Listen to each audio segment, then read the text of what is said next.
জ্ঞাপন কৰিছোঁ। আচলতে আজি ইমান বেছি ভাল লাগিছে, এটা নতুন অভিজ্ঞতা, বহুত পুৰণি এটা আশা আজি সম্পূৰ্ণ হোৱা বুলি মোৰ ধাৰণা।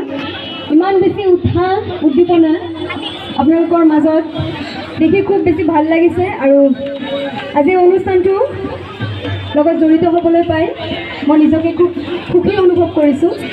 আৰু এই চবতে ৰাইজিং ক্লাবৰ আজি 21টা বছৰ অতিক্ৰম কৰিছে আৰু ইয়াৰ লগত জড়িত প্ৰত্যেকজন কৰ্মকৰ্তাকে মোৰ ফালৰ পৰা ধন্যবাদ জ্ঞাপন কৰিছোঁ। ইমান ধুনীয়াকৈ তেওঁলোকে সেই বৰপেটা সত্ৰৰ গেটৰ পৰা ইয়ালৈকে ইমান ধুনীয়াকৈ সুশৃংখলভাৱে আহি ইয়াতে উপস্থিত হৈছে, গতিকে আটাইকে ধন্যবাদ জ্ঞাপন কৰিছোঁ। আৰু যিহেতু হোলী, গতিকে এটি হোলী গীতেৰে আপোনালোকে সকলোৱে ফূৰ্তি কৰিব বুলি আশা কৰিছোঁ।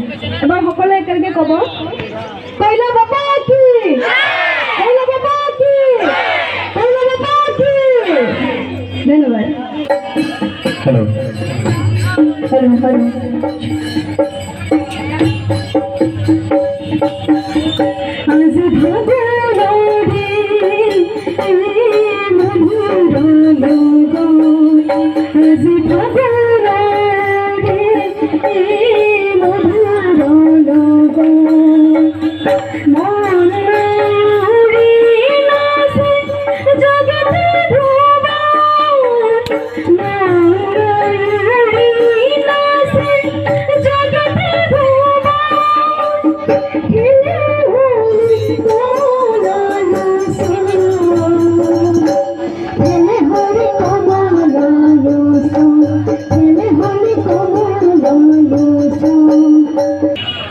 সকলোৱে ভালে আছেনে? এটা চিঞৰ প্ৰথমে। পোনপ্ৰথমে মই ইয়াত উপস্থিত সমূহ ৰাইজক মোৰ ফালৰ পৰা দৌল মহোৎসৱৰ শুভেচ্ছা জ্ঞাপন কৰিছোঁ। লগতে শ শ ধন্যবাদ আপোনালোকক এই সুন্দৰ মুহূৰ্তটোক মোক সাক্ষী কৰাৰ বাবে। মই এই মুহূৰ্তখিনিৰ সাক্ষী হ'বলৈ পাই নিজকে সঁচাকৈ ভাগ্যৱান বুলি স্বীকৃতি দিছোঁ। বৰপেটা আচলতে বৰপেটাৰ সুকীয়া এটা নাম আছে হোলীৰ বাবে, দৌল মহোৎসৱৰ বাবে। আৰু দৌল মহোৎসৱ বৰপেটাবাসী ৰাইজৰ প্ৰাণৰ উৎসৱ, হয়নে?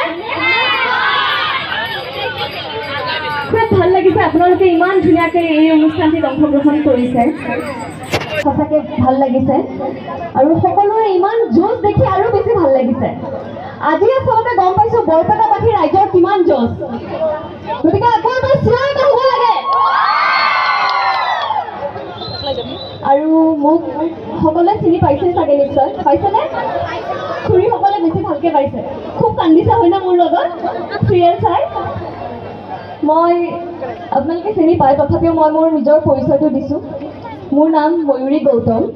মই অসমৰ এখন জনপ্ৰিয় ধাৰাবাহিক বুলি ক'লে ভুল নহ'ব, তোমাৰ মৰমে মোক, ৰং চেনেলত প্ৰচাৰিত হৈছিলে। তাত মই অভিনয় কৰিছিলোঁ আৰু মোৰ আচল নামটো আছিলে পাৰিজাত, হয়নে?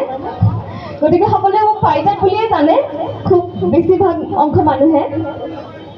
গতিকে আপোনালোকে ইমান মৰম দিয়াৰ বাবে ধন্যবাদ। আজি মনোজ বৰদাৰ কাৰণে মই এইখন মঞ্চ আপোনালোকৰ সন্মুখত আহিব পাৰিছোঁ, তাৰ বাবে মনোজ বৰদাক ধন্যবাদ জ্ঞাপন কৰিছোঁ। বৰপেটাৰ যিটো দৌলৰ মাদকতা, আজি মই এই মাদকতাটো লাভ কৰি আহিম। এই মাদকতাটো ইমান ভাল লাগিছে, ইমান সুকীয়া, ইয়াৰে আকাশে বতাহে ৰঙৰ উৎসৱ, হয়নে? আৰু আশা কৰিছোঁ সকলোৱে জীৱনত এই হোলীৰ নানা ৰঙেই ভৰি পৰক আপোনালোকৰ জীৱনটো, তাকে আশা কৰিছোঁ। আৰু ধন্যবাদ জ্ঞাপন কৰিছোঁ আকৌ এবাৰ সকলোৱে ইমানখিনি মৰম দিয়াৰ বাবে। ধন্যবাদ, আকৌ লগ পাম দেই।